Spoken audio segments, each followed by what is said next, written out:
প্রবাসীরা যদি দীর্ঘকাল থাকে না, তার স্ত্রী যদি দুশ্চরিত্রবান হয়ে যায়, বিপথে চলে যায়, অবশ্যই তার দায়ভার ওই প্রবাসী ভাইকে নিতে হবে। এই জন্য দীর্ঘকাল প্রবাসে পড়ে থাকা এটা জায়েজ নয়। অনেক মানুষ আছে যে বছরকে বছর থাকছে, স্ত্রীর হক আদায় করছে না, সন্তানদের হক আদায় করছে না। অনেক মহিলা চায় চলে আসুক, কিন্তু সে আসে না। আপনি মানেন আর না মানেন, সর্বশেষ বউ ছাড়া কেউ আপন না। কথাটা চিন্তা করে দেখেন, যখন আপনি বৃদ্ধ বয়স হইবেন, তখন আপনার অসুখ বিসুখ হইলে একমাত্র বই কিন্তু আপনার কাছে থাকবো। আর বুড়া বয়স হয় কিন্তু এই বই কিন্তু থাকবো কাছে, বাপ মা কিন্তু থাকতো না কাছে।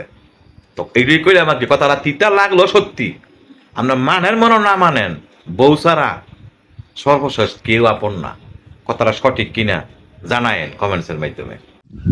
বড় ভাই বিয়ে করবার পরে তো হয়তো দেখা গেছে যে শাশুড়ি বউ কথা একটু একটু কথা কাটাকাটি হয়, সব ফ্যামিলিতে প্রেশার কম আছে হয়। তো দেখবেন এবারে ছোট ভাই হয়তো যেগুলো বিয়ে শাদী করে না, এগুলি টাইমে বেশিরভাগ মা ভক্ত থাকে।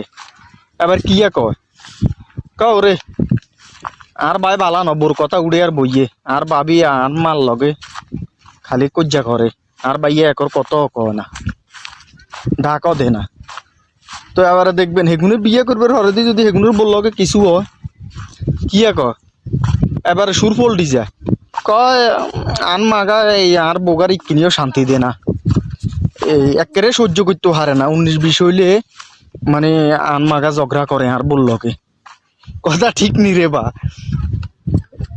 নিজের কিনে দিয়ে আইলে এবারে আর মানে মা বালানো, আর হরের কিনে দি ভাবি বালানো। কথা ঠিক আছে নি?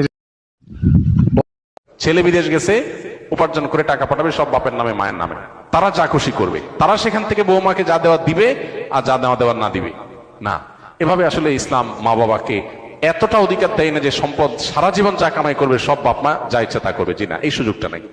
একটা সন্তান যখন প্রাপ্তবয়স্ক হয়, সে যখন উপার্জন করে তার সকল টাকার পয়সা এনে মায়ের কাছে দিতে হবে, বাবার কাছে দিতে হবে, তারা যা খুশি করবে না। শরীয়ত এটা বলে না। শরীয়ত বলে সম্পদ যে উপার্জন করেছে এর ব্যাপারে অধিকার একমাত্র তার। হ্যাঁ, উপার্জিত সম্পদ থেকে মার চলার জন্য, মার বেঁচে থাকার জন্য, সুস্থতার জন্য, চিকিৎসার জন্য যেটা প্রয়োজন সন্তান হিসাবে সাধ্য অনুযায়ী, মায়ের নিজের না থাকলে বা দেওয়ার মতো ব্যবস্থা না থাকলে অবশ্যই সন্তানকে সেটা বহন করতে হবে। আর স্ত্রীর সর্বাবস্থায় স্বামী হিসাবে স্ত্রীর ভরণ পোষণ এটার ব্যবস্থা করতে হবে। এর বাইরে উদ্বৃত্ত টাকা সেটা ছেলে কি মাকে উপহার হিসাবে অতিরিক্ত দিবে, না স্ত্রীকে দিবে, না কাকে কত দিবে, নাকি আদৌ কাউকে না দিয়ে নিজের অ্যাকাউন্টে রাখবে, এটা একান্ত তার ব্যাপার। এখানে শরীয়ত মা বাবাকে ইন্টারফেয়ার করার অধিকার দেয় নাই সেইভাবে যেভাবে আমাদের অনেক মা।